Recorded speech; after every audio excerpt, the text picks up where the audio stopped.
Olá, povo de Deus! Vamos dar início a mais uma semana Manhã com Deus, porque Ele é o nosso Deus e nós, povo do seu pasto, o povo que Ele pastoreia e ovelha de sua mão, o rebanho sob os cuidados de Deus. Bom dia, irmão Paulo. Muito bom ter você conosco esta manhã. Nós estamos iniciando a Manhã com Deus, uma forma de estarmos conscientes da presença de Deus para meditarmos juntos na palavra do Senhor e nos preparar para esse dia.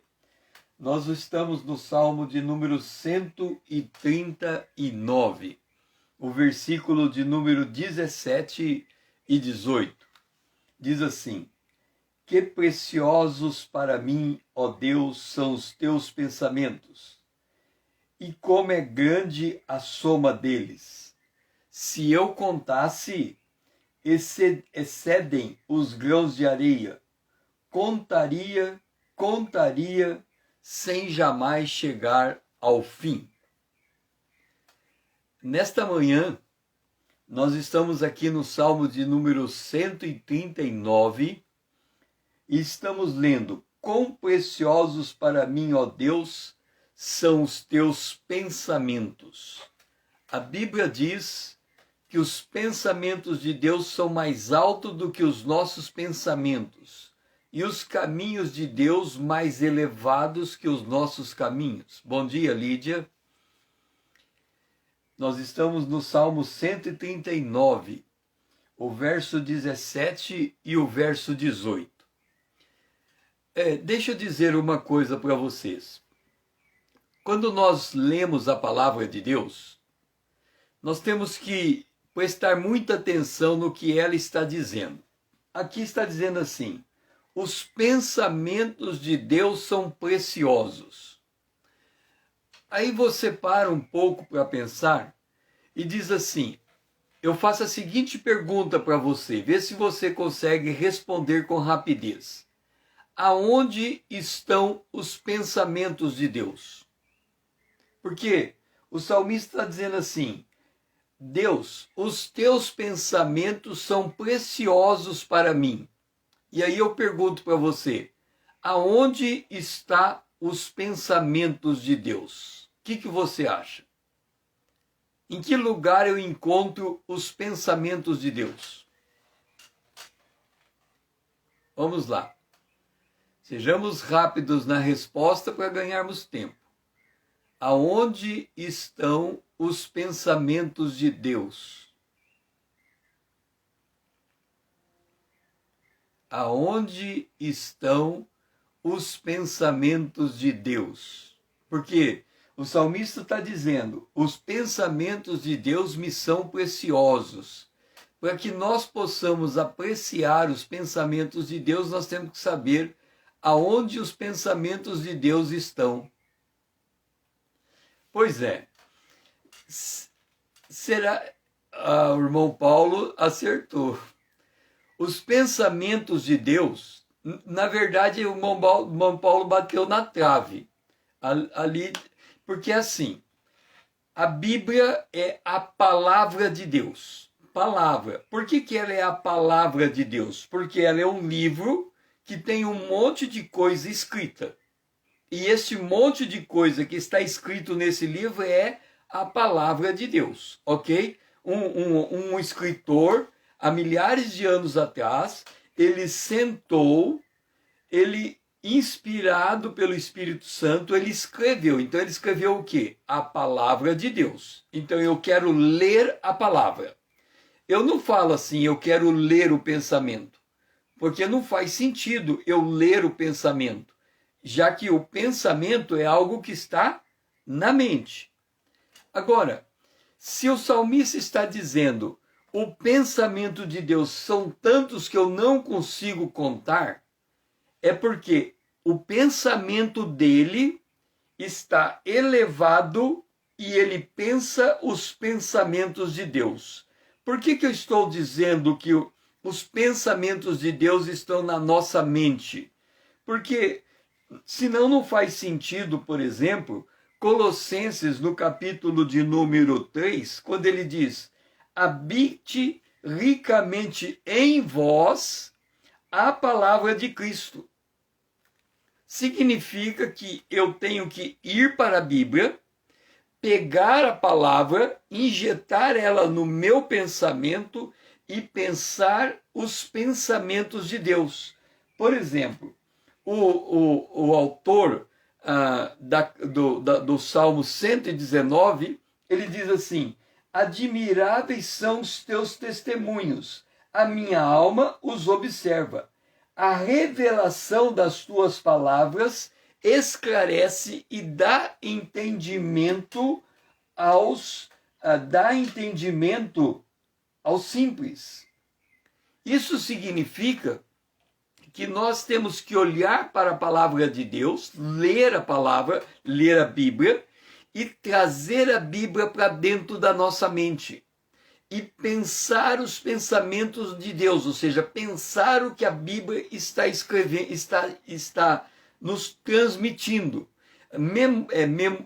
Isso significa memorizar a Bíblia, mas guardei a tua palavra no meu coração, então eu estou memorizando a Bíblia, mas significa também que eu estou pensando o que a Bíblia pensa.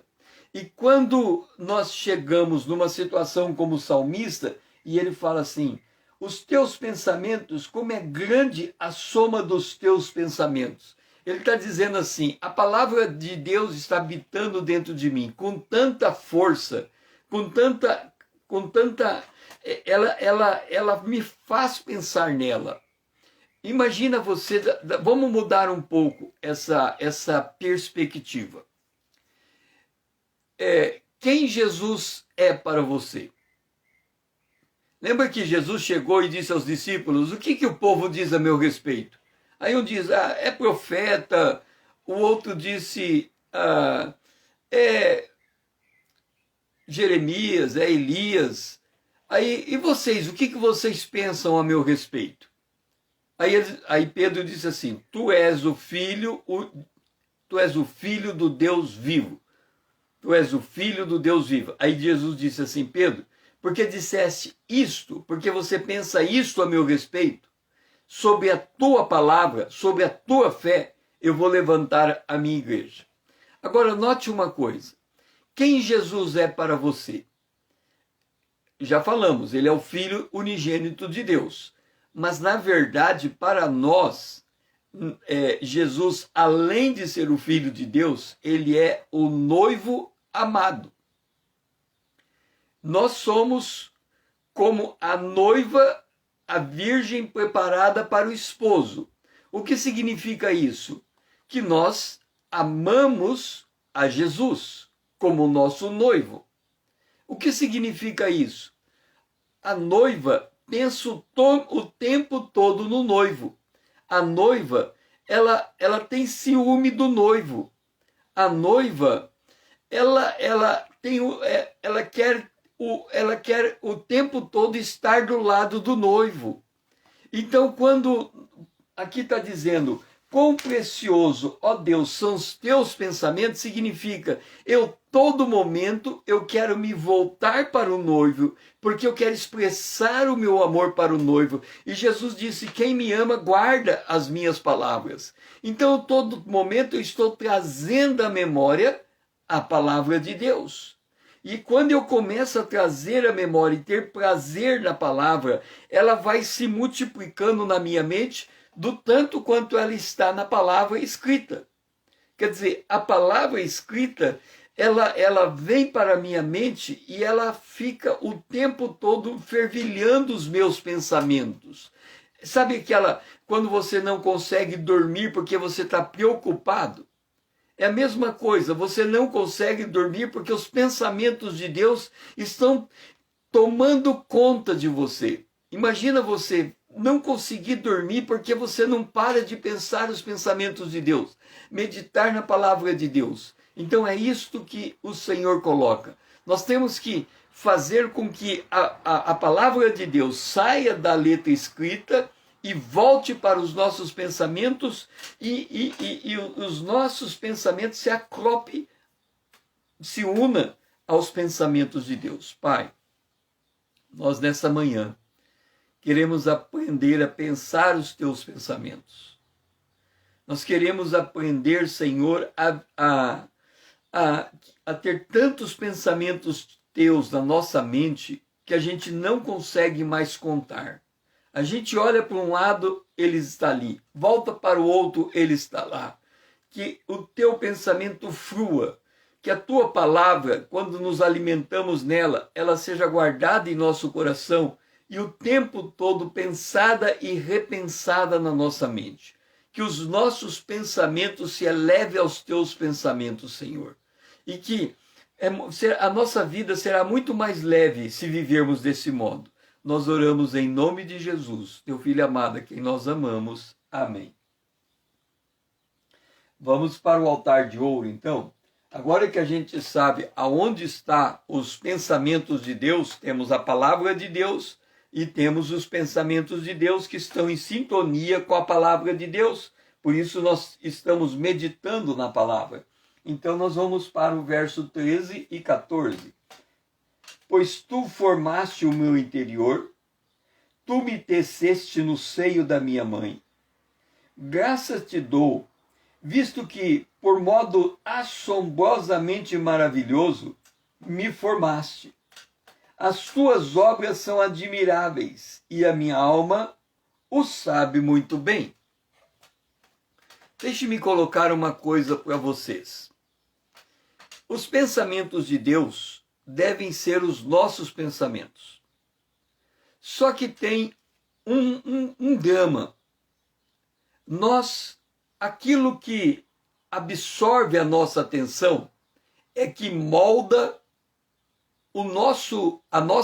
que molda a nossa identidade, ele molda a nossa identidade e ao mesmo tempo ele define o nosso comportamento. Aquilo que eu olho molda a minha identidade e define os meus pensamentos.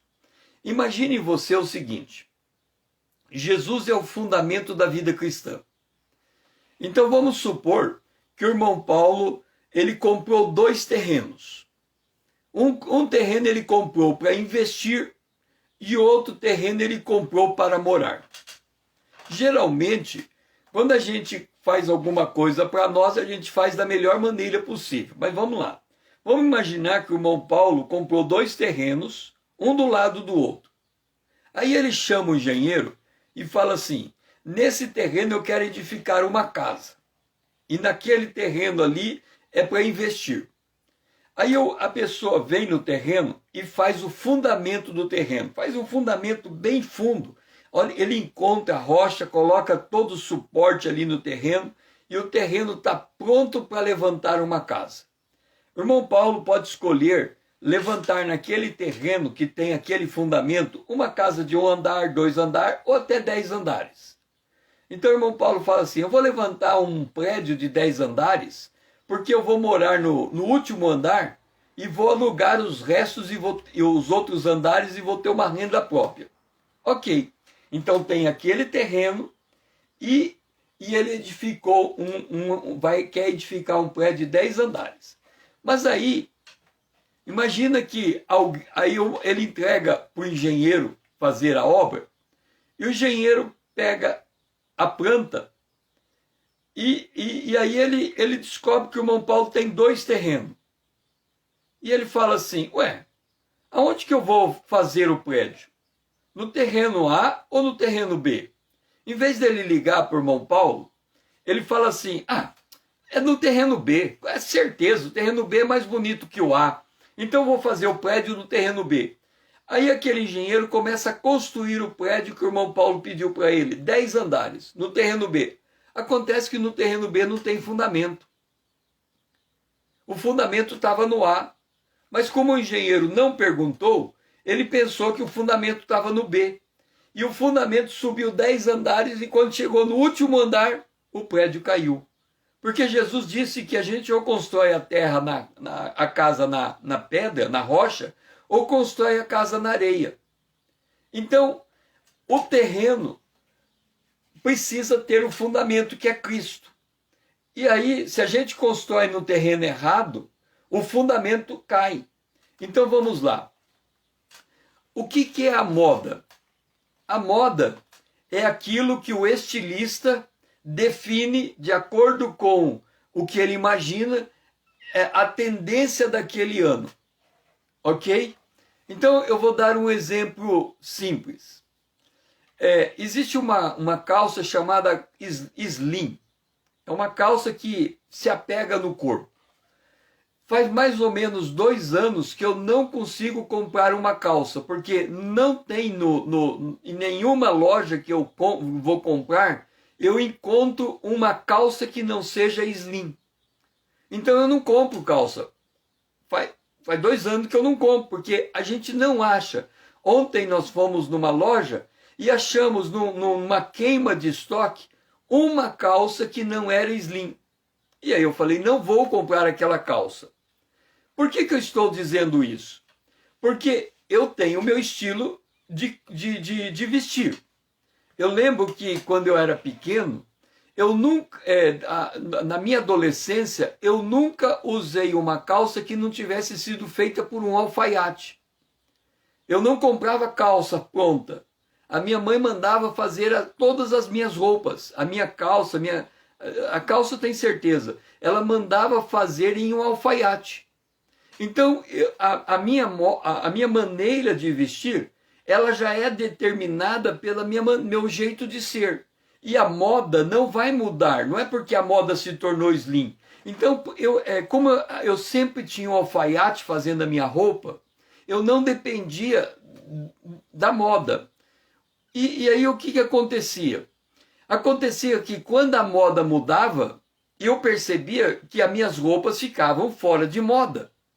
Mas depois de um tempo, a moda voltava e eu descobria que as minhas roupas entravam na moda. Mas eu não dependia da moda para vestir a minha roupa. Por isso que hoje tem essa calça slim, mas eu não visto a calça slim porque ela não faz parte da minha maneira de vestir. Agora você vai dizer o seguinte, por que no Amanhã com Deus você está falando da calça? Porque aqui está dizendo assim, tu formaste o meu interior, tu me teceste no seio da minha mãe. O que é tecer no seio da mãe? É fazer o meu corpo do jeito que ele é. E hoje, a pessoa olha para o seu corpo no espelho e não concorda com o seu corpo. E aí ela muda, essencialmente o seu corpo. Por exemplo, ela pode mudar o seu corpo por uma cirurgia plástica. Ela pode mudar o seu corpo por uma tatuagem. O que ela está dizendo? A moda hoje é fazer cirurgia plástica, o nariz tem que ser de um jeito, a bochecha tem que ser de outro, a barriga tem que ser de um jeito. Então ela faz lipoaspiração, ela molda o seu corpo, porque ela não está conformada com o corpo que ela tem e ela molda este corpo.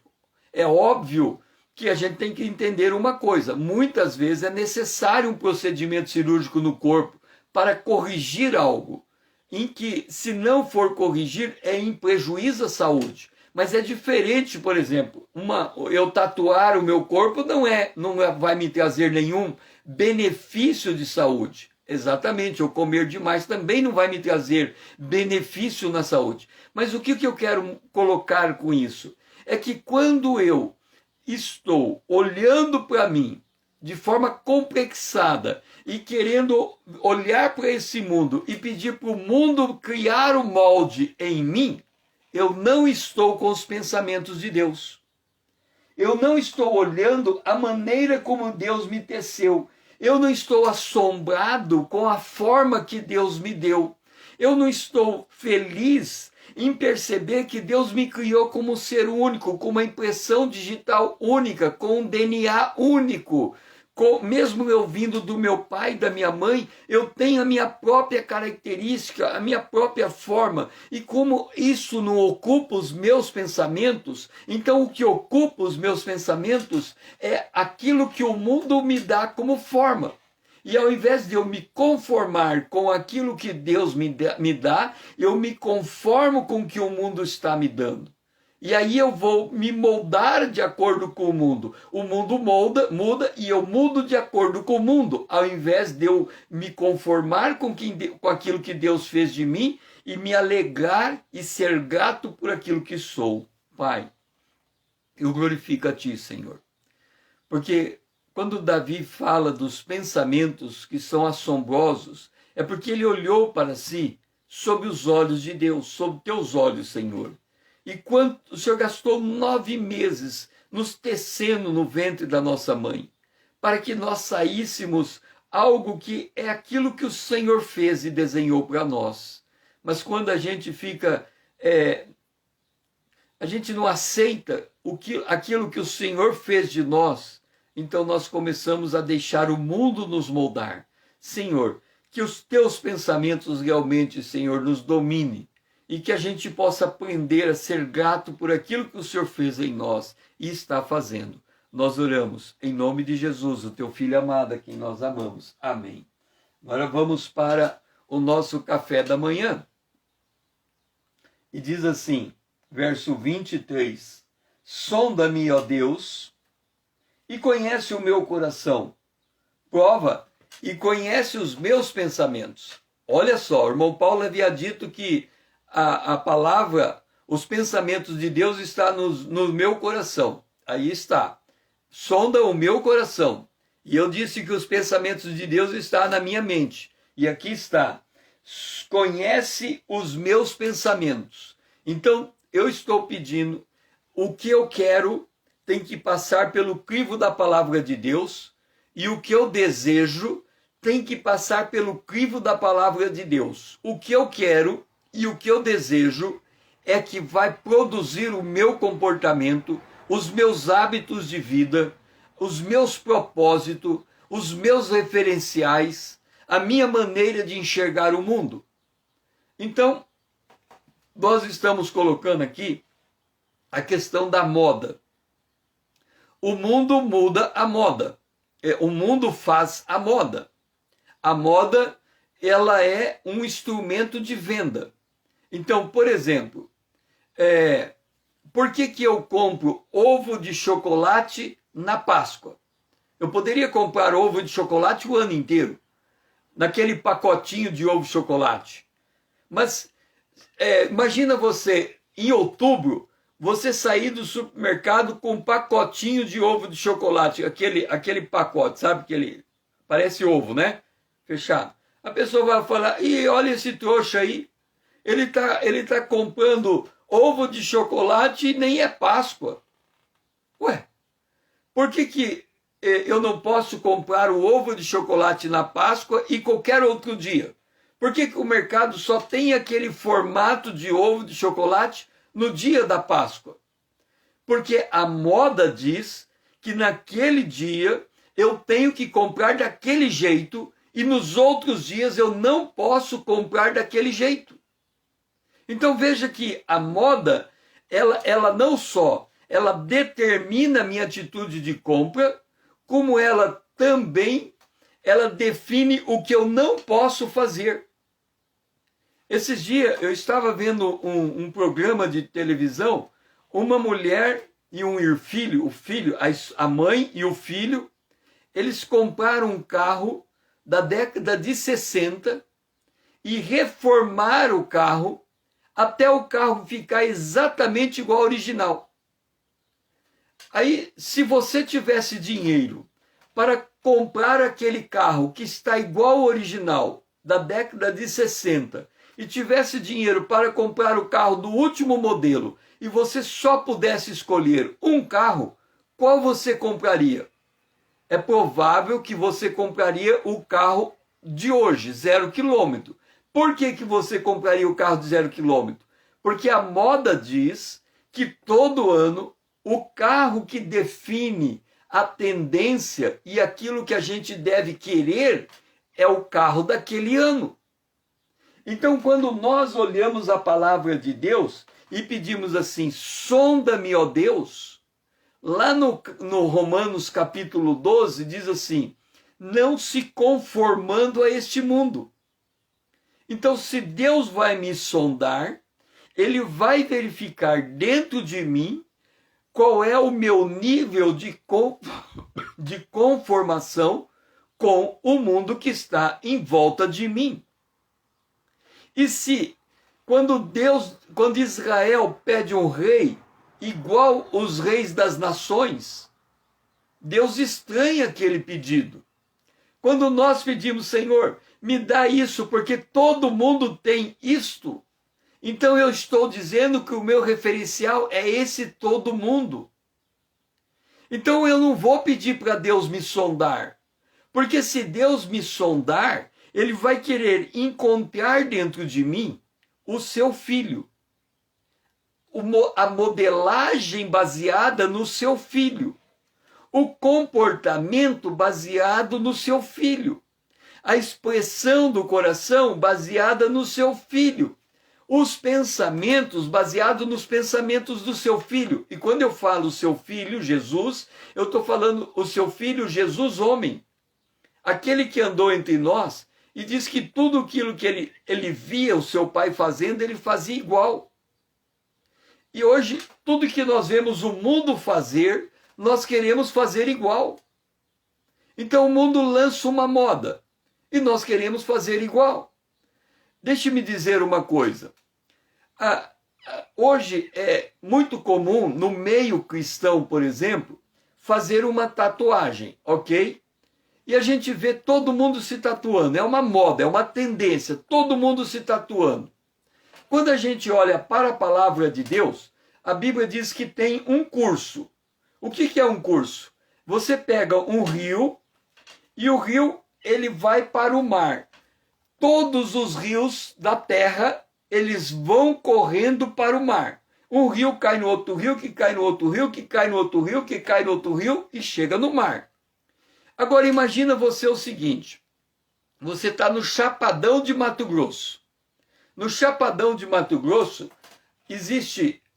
a terra se inclina para duas direções. Ou ela vai para o norte, ou ela vem para o sul. Então, os rios, tem rios que correm para o sul e tem rios que correm para o norte. Ok. Mas se eu estou lá no Mato Grosso, eu não sei aonde que o rio vai chegar no mar. Eu teria que entrar dentro do rio ou olhar para o mapa até localizar como que o rio chega no mar. Então, dependendo da distância que eu estou, eu não consigo enxergar a direção do rio para o mar.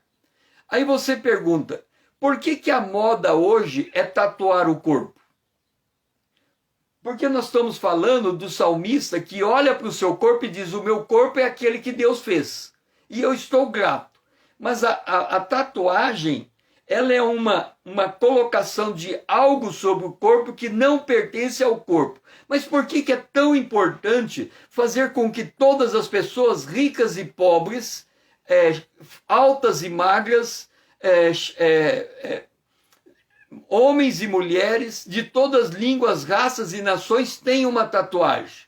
Quando a gente vê o rio correndo para o mar, a tatuagem vai chegar na marca do anticristo. A marca do anticristo é algo colocado na mão e na testa que quem não tiver aquela marca não pode comprar e nem vender. Acontece que o mundo está tão habituado a usar a tatuagem que se um dia o gerente do banco disser, vamos colocar uma tatuagem na sua mão e na sua testa para você comprar e vender, você vai falar, mas que diferença, eu tenho tatuagem no corpo inteiro, o que custa colocar uma tatuagem na mão? Então aquele hábito está tão internalizado, está tão normalizado, que a pessoa simplesmente vai colocar uma tatuagem a mais, que é uma tatuagem que lhe permite comprar e vender, e ela não vai ter discernimento que esta sim é a marca da besta. Entenda, tatuar qualquer parte do corpo não é a marca da besta. Mas ele está criando uma tendência de moda. Está todo mundo indo para aquela direção. E indo para aquela direção, vai chegar uma hora que ao invés de ser uma marca na barriga, nas costas, na orelha, nos pés ou no lugar escondido do corpo, o gerente do banco vai falar, é uma marca a mais, coloca uma marca na tua mãozinha aqui, ó, que você vai passar o código de barra, vai comprar e vender, coloca uma marca aqui. E aí a pessoa fala, mas que diferença, eu tenho tanta marca no corpo, o que custa colocar mais uma? Isto é a tendência do mundo. Então, quando nós oramos, sonda-me, ó Deus, e conhece o que está no meu coração e o que está no meu pensamento, nós vamos ter necessariamente que passar por uma confrontação entre aquilo que o mundo está colocando como tendência e aquilo que de fato deve ser a nossa atitude perante as coisas do mundo. Pai, nós oramos a Ti. Porque quando oramos para o Senhor sondar o nosso coração e a nossa mente, o nosso pensamento, o Senhor está selando o nosso comportamento. Porque nós não podemos ter um comportamento em contradição ao que queremos e o que desejamos. E se o Senhor está olhando para o que queremos e o que nós desejamos, então o nosso comportamento necessariamente tem que refletir aquilo que nós somos. Por isso, ó Pai, sonda-nos, Senhor, seja o pensamento, seja o coração, para que nós nos alinhemos alinhemos o nosso comportamento à Tua vontade. Essa é a nossa oração, em nome de Jesus. Amém. Agora vamos para o verso 24, vamos lançar luz sobre isso. Vê se há em mim algum caminho mau e guia-me pelo caminho eterno. Eu vou falar de novo sobre a questão da tatuagem. Eu quero que vocês entendam uma coisa. Existe um texto na Bíblia que no Antigo Testamento que diz assim, não coloque marca no teu corpo. Ok. As pessoas acham que esse texto não é uma diretriz suficiente para dizer que não podemos fazer uma tatuagem no corpo. Realmente, na Bíblia, nós temos que entender uma coisa. Para nós construirmos uma doutrina, nós temos que ter no mínimo 2 versículos. Porque nós não podemos, em cima de um versículo, construir uma doutrina, porque a gente não sabe a tendência daquela doutrina. Quando nós temos 2 versículos, nós podemos traçar uma reta entre um versículo e o outro, e com isso nós construímos uma doutrina. Então, no mínimo, nós temos que ter 2 versículos. Então, se só existe um versículo dizendo não põe a marca no corpo, então fica muito difícil nós usarmos aquele versículo como referência para construir uma doutrina. Ok. Então, no Antigo Testamento diz, não põe a marca no teu corpo. E as marcas no corpo no Antigo Testamento eram marcas ritualistas que tinha, por exemplo, existe povos que colocam uma marca bem aqui, no meio da testa. Ele entende que essa marca colocada no meio da testa, ela cria um canal de iluminação com as forças espirituais. É como se ela criasse um ponto de entrada nesse ponto da testa e as forças espirituais pudessem infiltrar na sua mente e moldar o seu pensamento a partir daquele ponto na testa. Então, esta marca colocada aqui, ela tem uma finalidade ritualista. Ora, existe uma pessoa que coloca uma marca aqui, mas ela não liga que essa marca aqui, lá naquele outro povo, esta marca tem essa função ritualista. Ele apenas assistiu um filme, viu a pessoa com a marquinha aqui, ele falou, é bonito, eu coloco também, mas ele não ligou uma coisa com a outra. Ok. A Bíblia diz, o meu povo é destruído porque lhe falta o conhecimento. Ele não faz conexão.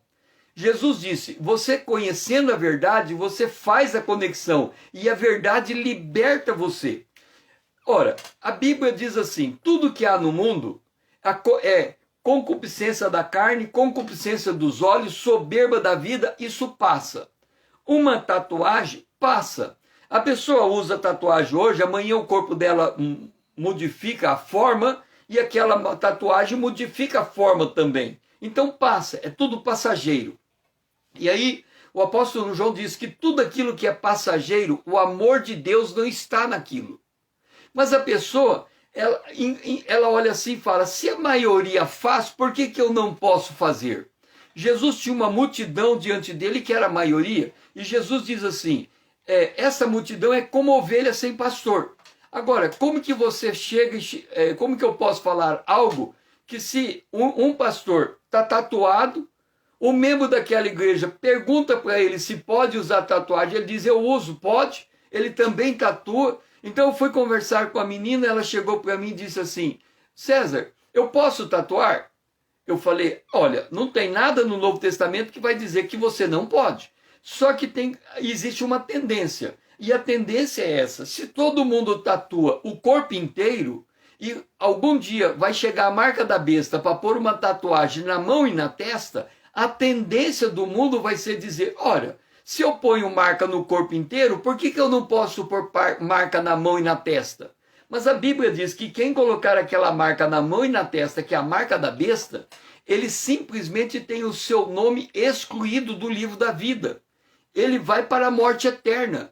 Então, eu colocando uma marca em qualquer parte do meu corpo, eu estou criando uma tendência que vai apontar, o rio corre para o mar, que vai apontar para Apocalipse capítulo 13, no ponto em que a marca da besta se evidencia. Então, eu estou contribuindo no meu comportamento a normalizar uma coisa que na palavra de Deus diz que é um fluxo caminhando em direção a um propósito. E eu não posso, de maneira nenhuma, entender que aquele propósito é normal. Por isso que a Bíblia diz assim, vê se há em mim caminho mau. Porque há caminho que parece direito ao homem, o fim é morte. Então, se eu não olhar para a finalidade, se eu não for até o final da história, se eu parar a história no meio, eu vou entender que é normal uma coisa que vai apontar para uma direção maligna, para uma direção de morte. Eu não posso... a gente tem... Por exemplo, hoje as pessoas dizem assim, não vou falar da marca no corpo, mas vou falar dos governantes. As pessoas dizem assim, nós temos que orar para que tenha um presidente crente, um presidente do Brasil crente. E nós estamos falando isso de forma quase messiânica, que aquele homem crente, ocupando a presidência, vai tornar o país cristão. Mas a Bíblia diz que vai chegar uma hora que todos os governos do mundo vão entregar o seu poder para o anticristo. E se hoje eu defendo o governo humano como solução para os problemas divinos, e amanhã esse governo humano entregar o seu poder ao anticristo, eu vou ficar a ver navios. Porque eu confiei num homem que a Bíblia diz que este homem, que os reis da terra estão macumunando contra as leis de Deus. Então, como que eu posso imaginar que aquilo que eu tenho posto a minha esperança vai me conduzir a bom termo? Por isso que a Bíblia diz aqui que eu tenho que ocupar os meus pensamentos com os pensamentos de Deus. Porque se eu não ocupo os meus pensamentos com os pensamentos de Deus, a moda faz a minha cabeça. O comportamento dos outros, da maioria, faz o meu comportamento. Porque eu acho que todo mundo está fazendo, eu posso fazer também. Porque eu vejo o meu pastor fazendo, eu posso fazer também. Paulo diz, seja meu imitador. Ok, como eu sou de Cristo. Agora, se eu chamo alguém a me imitar, colocando uma marca no corpo, como que eu vou dizer que esta marca no corpo me faz assemelhar a Cristo? Se eu estou fazendo prevalência em algo passageiro, e a Bíblia diz que aquilo que está no mundo passa, mas o que faz a vontade de Deus permanece para sempre, por que eu estou dando ênfase e valor a uma coisa que é passageira, a uma coisa que não tem poder contra a carne, enquanto que eu deveria estar fortalecendo as pessoas a fazer o que o salmista disse, graça te dou, visto que de modo assombrosamente maravilhoso me formaste. O que é eu fazer, eu enxergar a maneira como Deus me formou? É eu estar satisfeito com o corpo que eu tenho a partir da lógica de que o meu corpo é... Deixe-me dizer, Uma pessoa que engorda.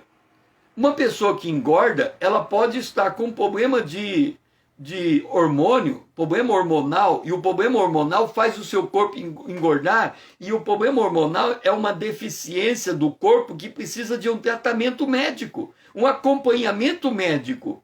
Mas o que eu estou dizendo isso? Esta parte do meu corpo que está deformando, eu estou trazendo ela a uma normalidade, mediante a consulta médica, que seja, mas é porque eu amo o que Deus me deu.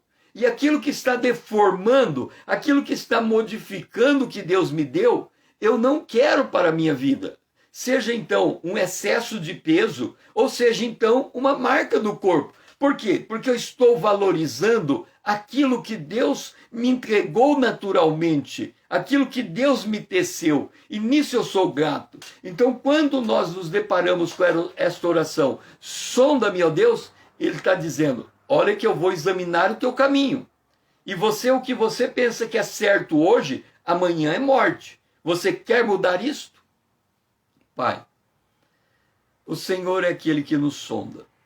Se o Senhor controlar o nosso coração e o nosso pensamento, o nosso comportamento vai ser em conformidade com a tua palavra, não em conformidade com a moda do mundo.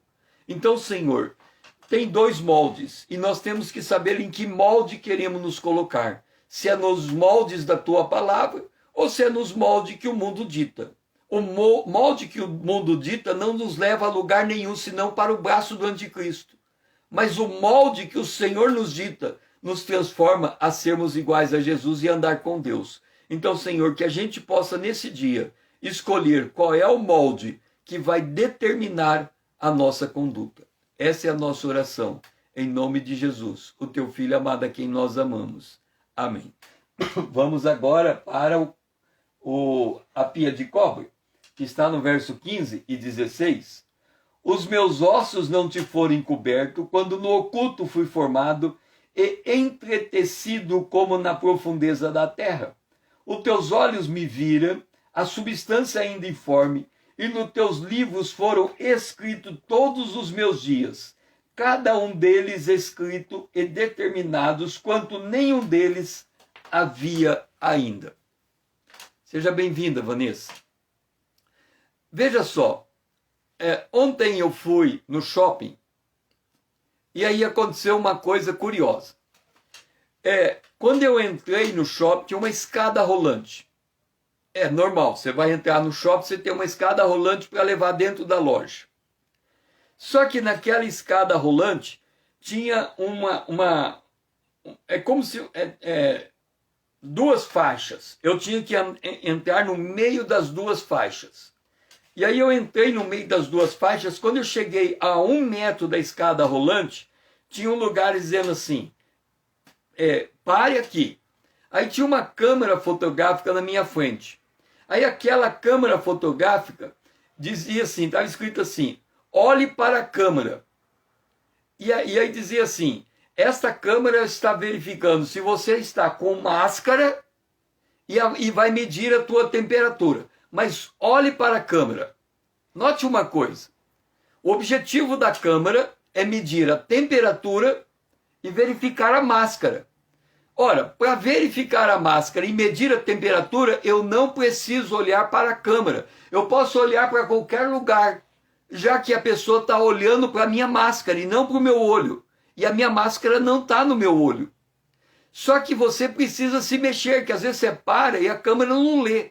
Aí você dá uma mexida e a câmera faz a leitura. Quando a câmera faz a leitura, aí aquela câmera mostra quem você é. O que acontece? No mundo, quando o anticristo colocar a marca da besta na mão e na testa, você vai ter que parar diante de uma câmera e ela vai medir quem você é, vai verificar os teus dados e aí você vai poder comprar e vender. Aquele treinamento para a pandemia é um treinamento para o dia que o anticristo depender da análise facial tua para saber quem você é, para te dar autorização para alguma coisa. Caso contrário, você não tem autorização. Você não é mais livre para entrar e sair em um lugar. se aquela câmera fotográfica não definir que você pode entrar naquele lugar, você não vai poder entrar mais. Então você está sendo treinado, o curso desse mundo, para o dia que o anticristo tomar o domínio.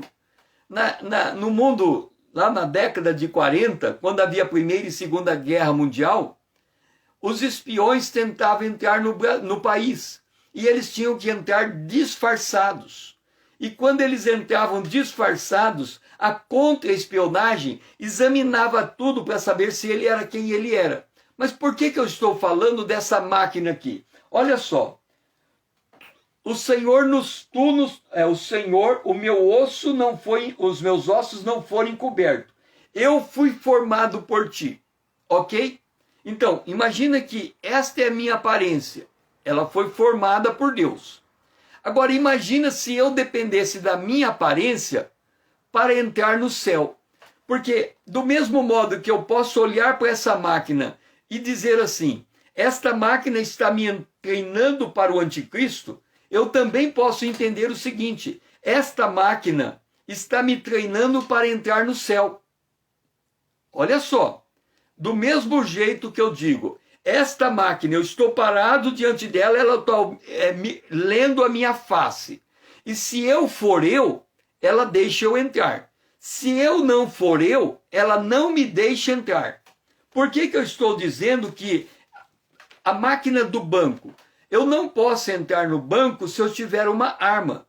Então aquela porta do banco, ela diz o seguinte, fica para dentro quem não está armado, fica para fora do banco quem tem um revólver, ok? Ora, por que eu preciso desses aparelhos hoje para verificar se eu sou eu? Porque está escrito assim, Apocalipse capítulo 22, verso 14. Bem-aventurado aqueles que lavam as suas vestiduras no sangue do Cordeiro, para que lhes assista o direito à árvore da vida, e entrem na cidade pelas portas. Fora ficarão os cães, os feiticeiros, os impuros, os assassinos, os idólatras e todo o que ama e pratica mentira.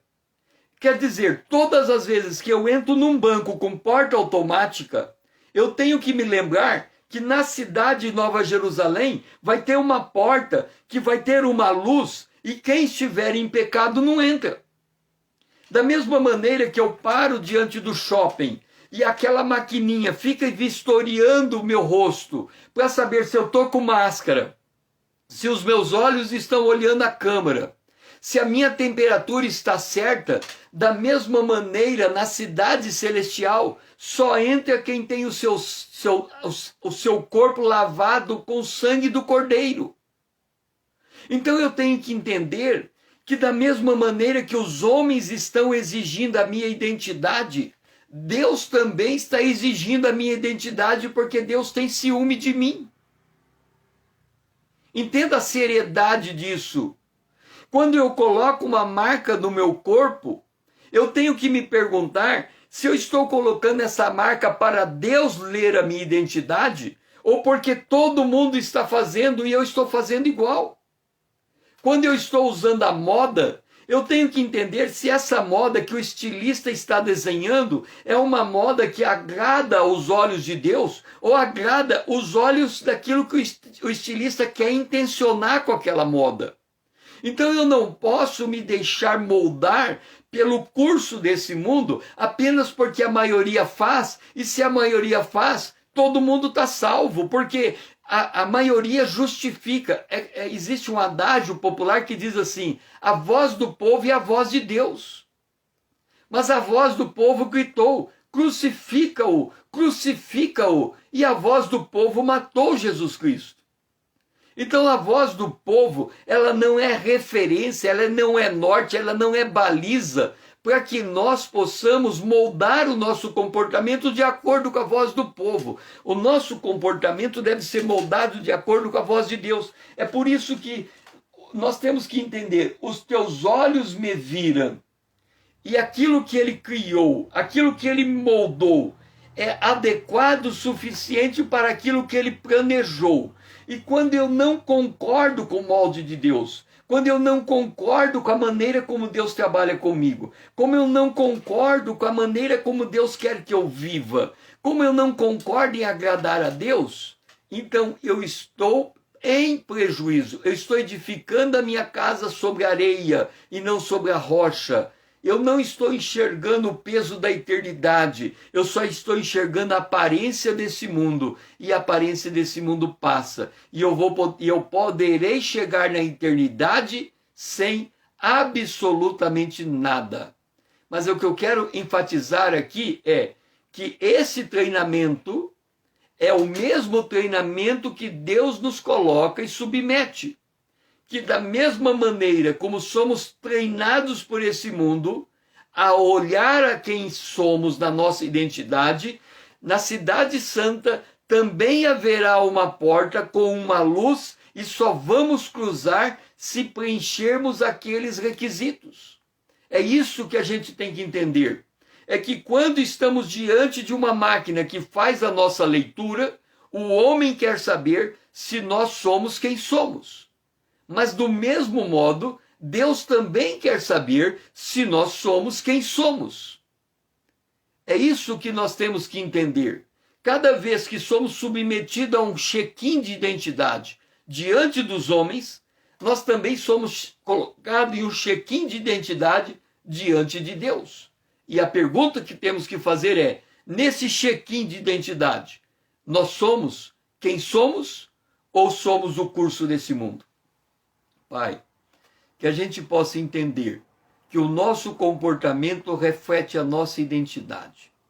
Que se nosso coração e a nossa mente está selada na Tua palavra, a nossa atitude tem que ser em conformidade com a Tua palavra. Então, nos ajude, Senhor, a encher o nosso coração e a nossa mente com a Tua palavra, para que sejamos moldados por Ti e não pelo mundo. É a nossa oração, em nome de Jesus. Amém. A frase do dia é: seja minha a Tua vontade, Senhor. Seja minha a Tua vontade, Senhor. Isso está no Salmo 139, verso 21 e 22.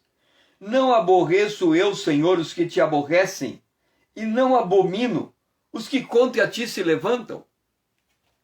Isso está de acordo com tudo que temos falado até agora. Eu quero que vocês entendam uma coisa. É muito fácil nós dizermos assim: eu não tenho que ser de acordo com o mundo, ponto. E eu criticar os outros que agem de acordo com o mundo. Entenda uma coisa: o molde de Deus é dado ao povo de Deus. Então, a pessoa tem o direito de viver a vida que deseja viver. Eu não posso interferir na conduta de uma pessoa para mudar a forma com que essa pessoa viva. Olha o que nós estamos dizendo. Os pensamentos de Deus são os meus pensamentos. O que enche o meu coração é a palavra de Deus. Entenda, irmão Paulo, Deus não quer o coração. Deus quer o indivíduo por inteiro. A obra de Deus começa no coração. Mas Deus não quer o coração. Ele não construiu o homem de coração, só com o coração. É isso que nós temos que entender. Ele construiu um homem com corpo, com cabeça, tronco e membros. Com corpo, alma e espírito. Ele construiu o homem por inteiro. Então ele quer o homem por inteiro. O que é ter o homem por inteiro? É o comportamento do homem ser a imagem do Filho de Deus. Agora, o comportamento do homem muda a partir, não é nem do coração. O coração do homem é enganoso. O coração do homem engana o homem. O coração do homem só Deus consegue esquadrinhar. Então, Deus quer, primeiro, que a gente ouça a palavra e a palavra de Cristo. A fé vem pelo ouvir. Tudo dentro de nós é acionado por aquilo que ouvimos. Então a gente tem que enxergar a coisa por completa. A palavra de Deus tem que entrar no meu ouvido, tem que mudar a minha forma de pensar, alimentando o meu coração, para que Cristo habite pela fé no meu coração, para mudar o meu comportamento. Então a obra de Deus, ela é completa. Quando nós estamos orando, sonda-me, ó Deus, ele está olhando o nosso coração. Olha aqui, ó. Sonda-me, ó Deus, conhece o meu coração e conhece os meus pensamentos. Mas depois ele fala, olha o meu caminho.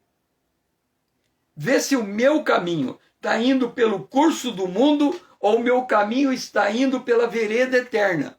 Então ele está dizendo, sonda o meu coração, olha para o meu pensamento, porque eu quero saber se o meu coração e o meu pensamento está guiando o meu caminho. Então, Deus não quer só o coração. Deus não quer só o pensamento.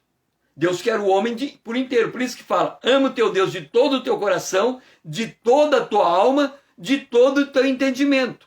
E aí ele fala, para que não fique dentro de nós, ele fala, ame o teu próximo como você ama. Quer dizer, o amor de Deus começa no meu coração, vai para a minha alma, ocupa o meu entendimento, atinge o meu irmão e molda a consciência que eu tenho do meu corpo, do meu ser, do meu corpo por inteiro. E o que a gente se perde é porque a gente acha que Deus quer o meu coração, então não importa o meu comportamento. Ora, se não importa o meu comportamento, como é que eu vou ser o modelo de comportamento para o outro? Porque o outro só vai conseguir me imitar se eu estiver imitando Jesus. Agora, se aquilo que eu estou imitando não corresponde à imitação, àquilo que Deus é, então como é que eu me torno referência para o outro? Percebe como a gente às vezes se apega numa coisa, não, Deus quer o meu coração. Não, Deus me quer por inteiro. Ele começa no meu coração e nem começa pelo meu coração, ele começa pelo meu ouvido.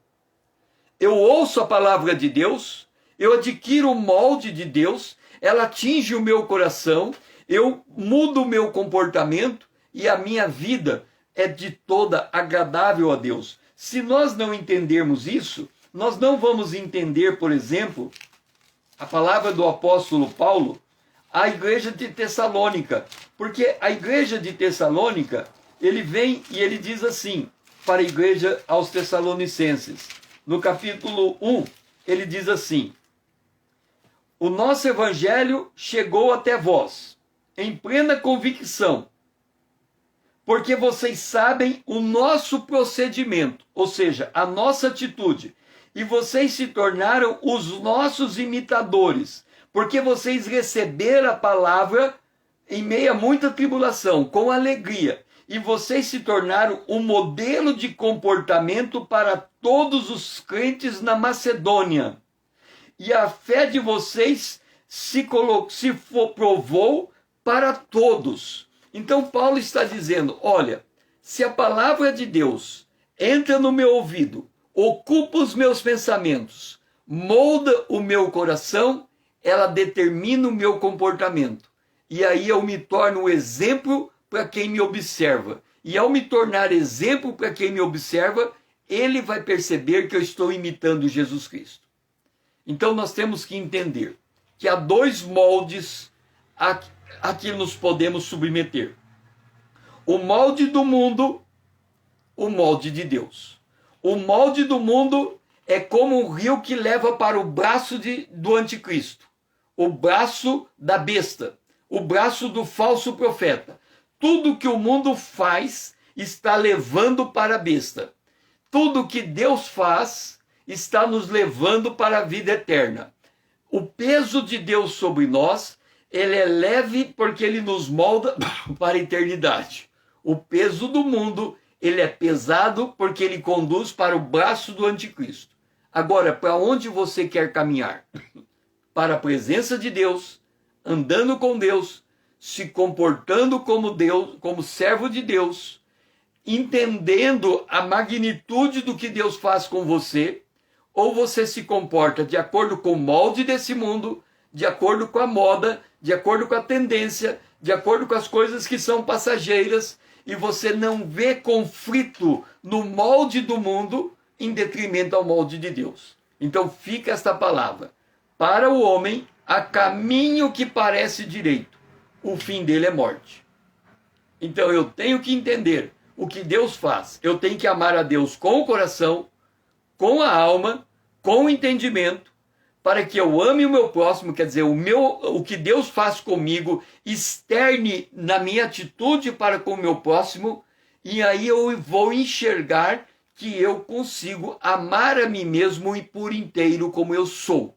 Então Deus me quer por inteiro. Ele começa por um lugar esta obra, mas ela tem que atingir todo o ser, e ela tem que atingir toda a expressão da nossa vida. Pai, que nós possamos entender que o molde que o Senhor tem para nós tem que refletir na nossa atitude e nos nossos relacionamentos. Por isso, Senhor, que o Senhor nos dê discernimento. Qual é o teu molde? Como é que o Senhor trabalha conosco? E como isso reflete no nosso testemunho perante os homens. A nossa meta é ser um modelo de quem anda com Deus, para que os outros possam espelhar em nós este modelo e andar com Deus como nós estamos andando, sendo imitadores nossos de Jesus Cristo, nosso verdadeiro modelo. Esta é a nossa oração, em nome de Jesus, o teu Filho amado a quem nós amamos. Amém. Que o Senhor seja louvado e que esta manhã e durante esse dia você pense bastante sobre qual é o molde que molda o teu comportamento, a tua atitude, a maneira como você enxerga as coisas à tua volta e como elas refletem naquilo que você é. E qual é o molde que você traz de dentro de você. E como este molde toma conta dos teus pensamentos, toma conta do teu coração e molda a tua atitude. Nós temos que entender isso porque não é tarefa fácil. O velho homem nos engana. E muitas das coisas que nós achamos que é coisa nossa, é de homem e de mulher de Deus, na verdade é um caminho mau, e esse caminho mau está nos levando, na verdade, para o braço do anticristo e não para a presença de Deus. Então a gente tem que ter essa percepção. E quando a gente estiver numa porta automática, que ela estiver examinando o que nós somos por fora, que a gente possa pensar que Deus também está fazendo essa mesma análise de nós. Se aquilo que somos por dentro está refletindo aquilo que somos por fora. Que o Senhor seja louvado e lhe abençoe nesse dia.